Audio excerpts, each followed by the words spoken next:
Simple percentages, find X% of Y. In this video, you will learn how to find the percentage of a number. Let's see an example. 30% of 150. It can be done in two ways.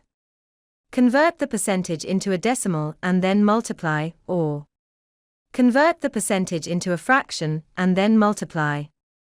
First, let's convert the percentage into a decimal.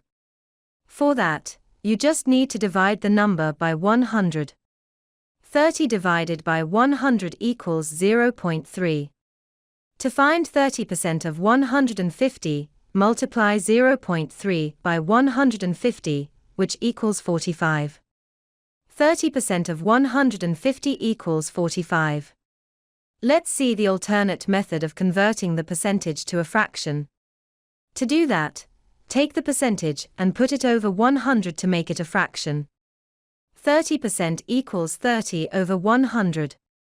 Next, multiply this fraction by 150, which will give 45. 30% of 150 equals 45. Let's see one more example where the question is given like a word problem.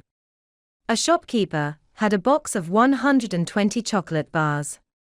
He sold 70% of the bars at 50 penny each. How much money did he earn from the bars? First, you need to find how many chocolate bars the shopkeeper sold. To do that, you need to calculate 70% of 120. Let's first convert the percentage to a decimal by dividing the number by 100. 70 divided by 100 equals 0.7.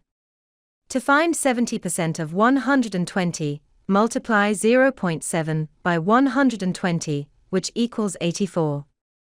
70% of 120 equals 84. So, the shopkeeper sold 84 chocolate bars. Selling price of 1 bar equals 50 penny. To find the amount of money he earned, multiply 84 by the selling price of 1 chocolate bar. 84 times 50 equals 4,200. To convert penny to pounds, divide the number by 100. 4,200 divided by 100 equals 42 pounds. When you convert this to pounds, it will be 42 pounds. The total money the shopkeeper earns by selling 70% of the bars is 42 pounds.